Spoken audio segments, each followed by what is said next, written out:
What's up, my friends? Today I'll continue with my reaction, The Cold War Oversimplified, and today is part 2. But before I go into that, can I ask you for one thing?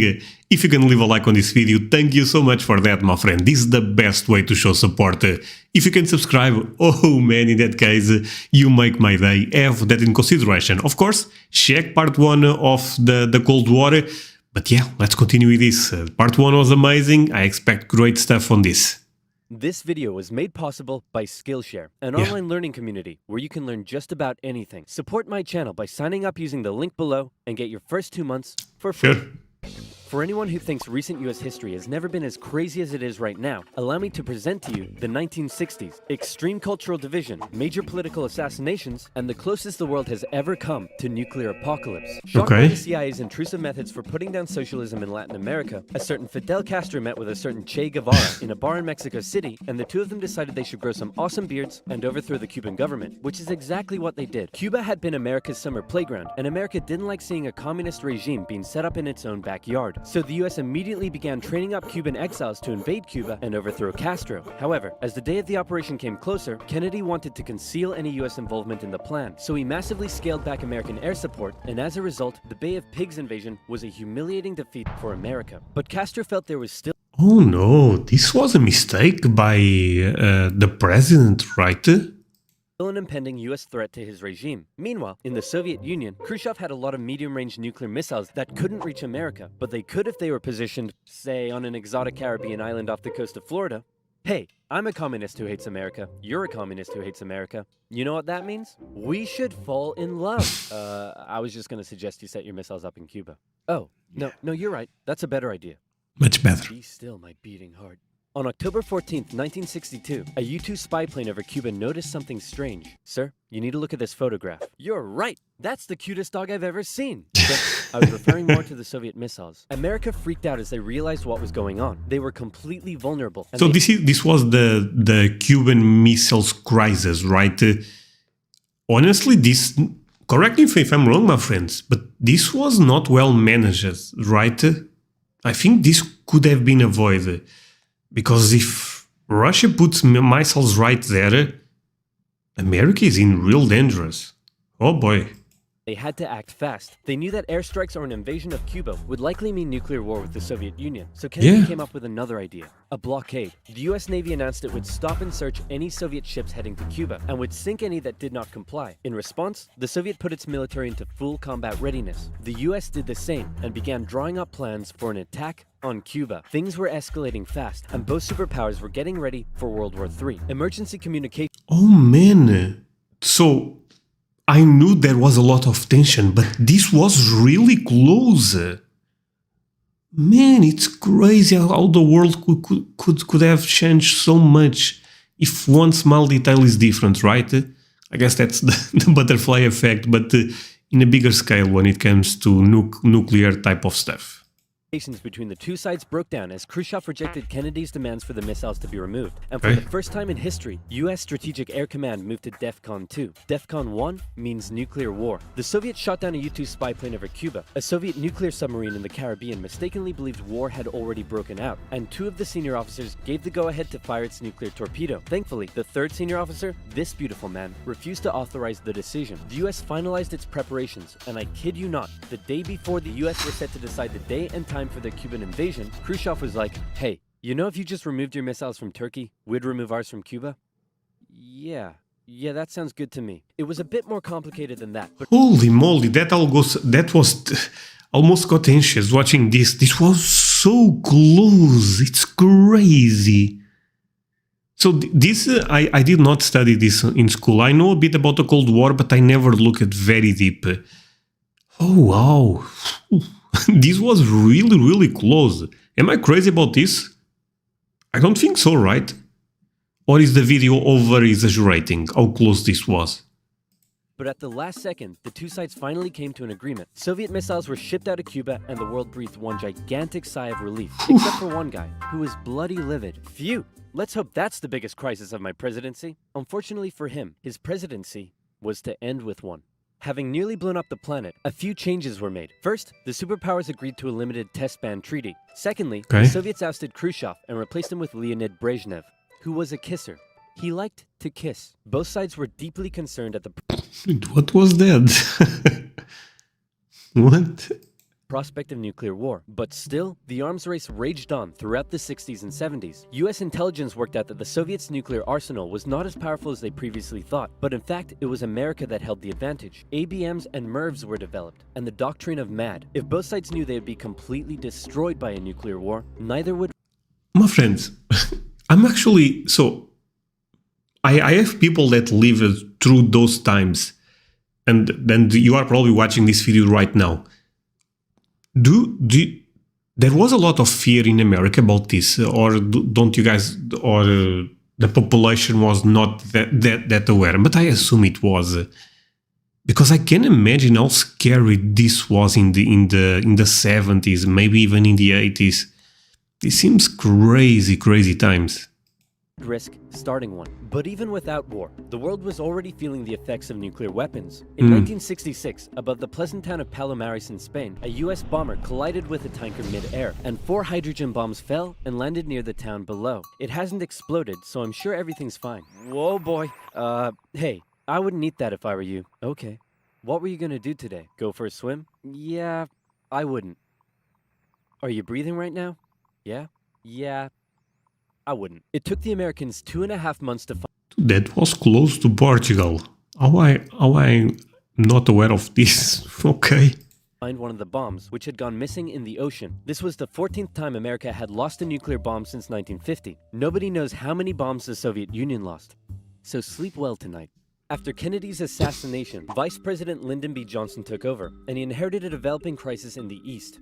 Vietnam. Back in the 50s, the Vietnamese had kicked their French colonizers out once and for all, and the country was divided into two. In the north, a communist regime, and in the south, an anti-communist regime. Both were led by very sweet-looking old men, but don't let that deceive you. They were both ruthless dictators, and both dreamed of reuniting Vietnam under their own regime. So the north established the National Liberation Front, also known as the Viet Cong, to carry out a campaign of guerrilla warfare in the south with Soviet support. The US sent advisors to help train the South Vietnamese to deal with the threat, but President Diem's brutal policies pushed more and more South Vietnamese to support the Viet Cong, and over the next decade, the situation escalated to a breaking point. America feared the domino effect. That is, if South Vietnam fell to communism, would Cambodia be next? Then Laos? Thailand? Burma? India? LBJ To be honest, I would be afraid of that also. had to make a choice between losing South Vietnam or sending in the troops, and so in they went. From 1965, America found itself in a war unlike anything it had ever fought before. Let's play Spot the Viet Cong Soldier. Did you see him? Of course not. That's because millions of young American men were drafted and sent to fight a ruthless enemy who used the thick jungle as its shield. It was nearly impossible to tell where the enemy was, or worse, who it was. And as a result, the civilian population got caught up in the brutal crossfire. The city of Saigon found itself under regular attack, and America launched a bombing campaign in the north during Operation Rolling Thunder. The Viet Cong used the Ho Chi Minh Trail running through Laos and Cambodia to supply the campaign. It was a long and brutal war, and I could never do it justice in this video. But in terms of the Cold War, I would love to learn about this war, the Vietnam. I remember watching I know that probably there is movies about this, but I remember watching a TV show that the guy was joking, always saying, "Good morning, Vietnam." And that's from a movie, right? Oh man, if you guys have any suggestions, feel free to leave a comment, because this seems actually quite interesting. Vietnam was probably the biggest of many, many global conflicts that signaled a turning point. Hmm. Under the threat of nuclear war, the two superpowers began working to make their relationship more constructive, and as a result, their ideological battle shifted away from the potential of direct conflict and more towards attempting to influence smaller proxy wars around the world. In the Middle East, the Soviet Union provided aid against Israel during the Six-Day War, and then again when the US backed Israel during the Yom Kippur War. In Africa, the Angolan Civil War saw US-supported South Africans fighting Soviet-supported Cubans. In the conflict between Somalia and Ethiopia, the superpowers interestingly switched sides as regimes changed, and the US continued fighting the spread of communism in its own backyard, funding the famous Contra groups to fight the socialist junta in Nicaragua. These proxy wars were fierce enough to begin with, but superpower intervention amplified the destruction and created alarming levels of human suffering. Holy moly, so many. Okay. throughout the Third World. And in Vietnam, that human suffering was all being broadcast back home via good old television. Going into the late 60s, America was a changing nation. This became this. This became this. And this.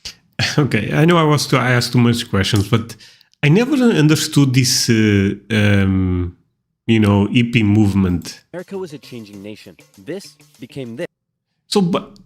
Okay, tell me if my train of thought is correct. I assume because of the Cold War, because of the World War II, maybe a lot of people started questioning life values, I don't know, and peace and love was the way they saw the world, but I never understood this movement that well. I know there is still hippies nowadays, but around this time was really crazy, right? This became this, and this became this. The new slogan that was taking root, make love, not war. The majority of Americans did not approve of Johnson's handling of the Vietnam War, and in 1968, a silent majority elected law and order candidate Richard Nixon. As the Vietnam War appeared to be increasingly unwinnable, and public opinion turning increasingly sour, Nixon made the decision to begin bringing the troops home, and ended U.S. involvement in Vietnam by 1973. Oh, really? Oh, man, okay. I thought you guys won the Vietnam War. The South fell. The Cold War was now taking its toll on both superpowers. In Russia, a huge percentage of the budget was still going to the military. People were still hungry, and they just didn't have access to the same lifestyle and goods as the West. And what did they have to show for it? They weren't even winning the space race anymore. Both sides needed to reduce spending in order to rescue their economies, and so both welcomed with open arms an easing of hostilities, otherwise known as détente. To improve relations, Nixon became the first U.S. president to visit Moscow in 1972, and Brezhnev returned the gesture a year later. A number of treaties were signed, including the 1972 SALT agreement that limited nuclear weapons. Relations with China were even improving via ping-pong diplomacy when the U.S. table tennis team went on a tour of the People's Republic. However, internally, China was still pushing anti-capitalist propaganda, which led to some mixed messages. Nixon even visited China in 1972, and it was a barrel of laughs. Today, the president walks among priceless treasures from China's golden age. Among them, a pair of ear stoppers used by the emperor to keep from hearing criticism. You put the stopper into his ears so that he couldn't hear the criticism. Okay.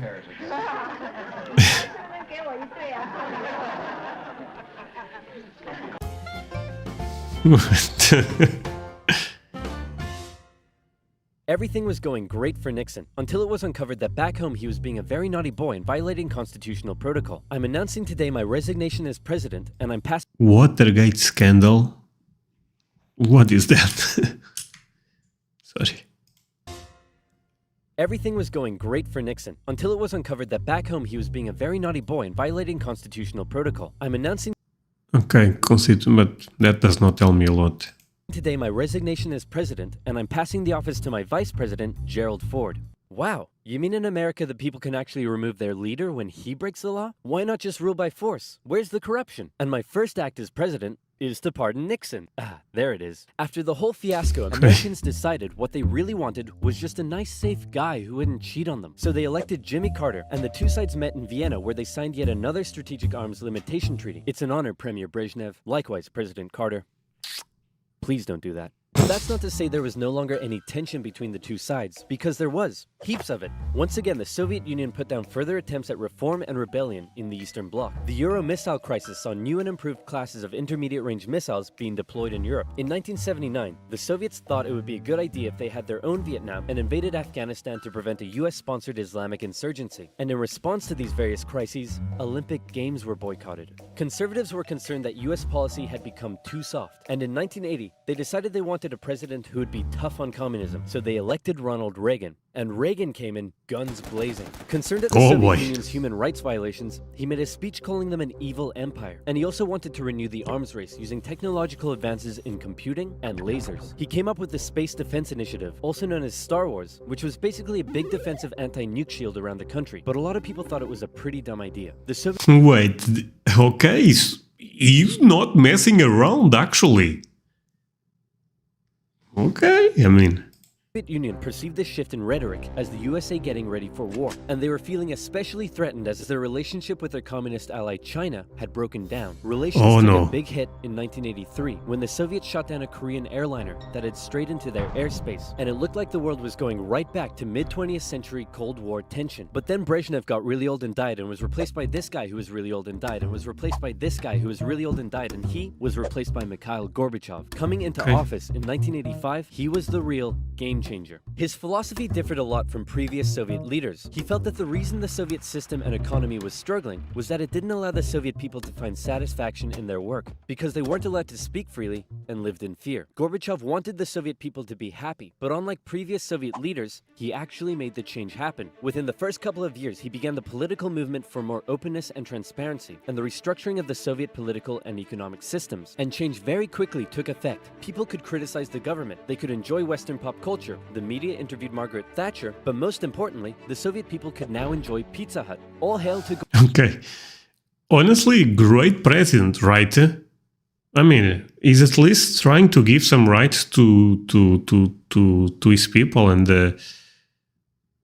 I like it, I mean. Gorbachev. He also knew that the arms race needed to end in order to rescue the Soviet economy, and a positive relationship with the West must be established. Constructive dialogue reopened and resulted in the INF Treaty, which saw all intermediate-range missiles eliminated, which was huge. Reagan's tone towards the Soviet Union began to soften, and things were looking up. But what would these reforms mean for the Eastern Bloc? For decades, the Soviets had been brutally suppressing any attempt at change. Now, would they be allowed? And that was the exact question on Hungary's lips when the Prime Minister visited Moscow. Gorbachev's response, he didn't necessarily agree with the reforms, but he wouldn't stop them either. He was prepared to let the Eastern Bloc choose its own future. This was massive, and the Hungarian leaders began planning free, multi-party elections. Poland That's followed great. suit and also held elections in June. The anti-Soviet party Solidarity won 99 out of 100 seats in the Senate. But not just that. In Hungary, the barbed wire border between East and West was removed. The Iron Curtain was unraveling. But not all Eastern Bloc leaders were happy. Notably, East Germany was still ruled by a hardline Stalinist, Erich Honecker, and many East Germans were still eager to get out. They had been trapped by the Berlin Wall,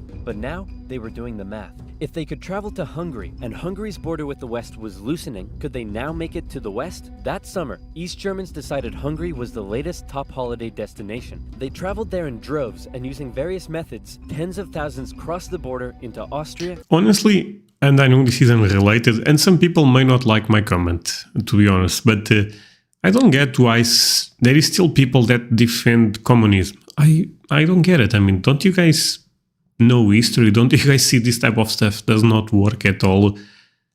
Look, is capitalism perfect? Of course not. I mean, but is the only system that we know that actually works decent, you know?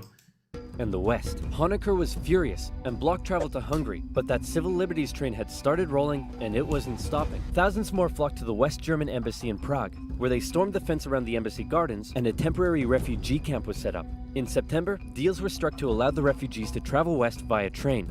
Back in East Germany, the people were running on a civil liberties high, and they wanted their next hit. Dissent was growing. Over time, demonstrations turned to mass protest, with plainclothes secret police officers doing their best to put down the dissent, but it had grown well out of their control. And worse, the biggest demonstration was yet to come. We're gonna put all of this down by force, right guys? Guys? Unfortunately, maybe everyone not. had realized what he had not. This was bigger than them, and the entire East German Politburo voted him out of power. On November 4th, over 500,000 East Germans took to the streets of East Berlin. For many, there was still one big target left in their sights. That damn wall. The pressure on the East German government was too great, and on November 9th, they made a bit of a chaotic announcement that the travel ban between East and West was being lifted. The change wasn't meant to take effect until the next day, and crossing guards still had orders to shoot on sight any who tried to cross. But that night, huge crowds gathered at the crossing points, and the guards were overwhelmed. In an astronomically historic moment, after decades of family separation and travel restriction, the people were allowed to pass through. East and West Berliners couldn't believe it and celebrated together throughout the night. Some even climbed the wall and began to topple it. The Iron Curtain had fallen, and a year later, Germany would be reunited.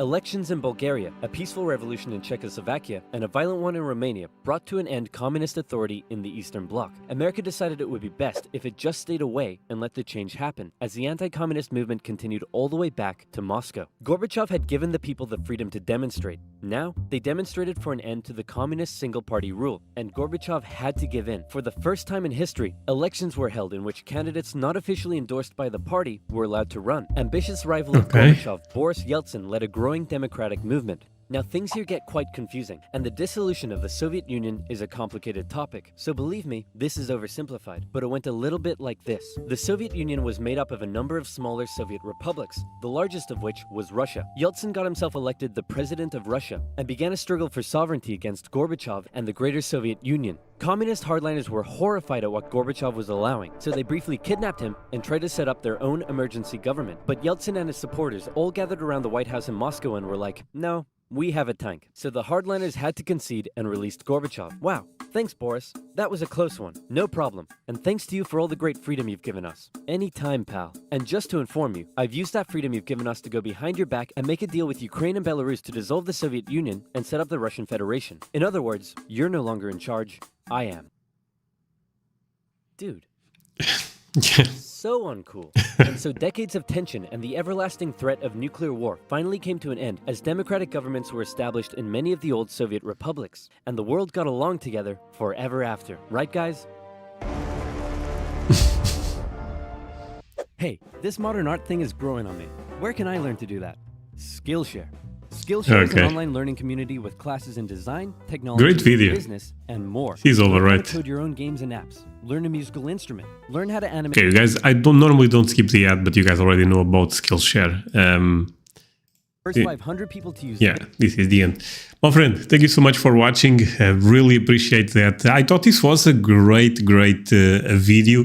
Like part 1, again, take a look at part 1. To be honest, it's weird if you are at the end of the part 2 and did not watch the part 1. But yeah, thank you so much for watching. Do not forget to subscribe, leave a like, all the good stuff. See you guys next time. Bye, my friends.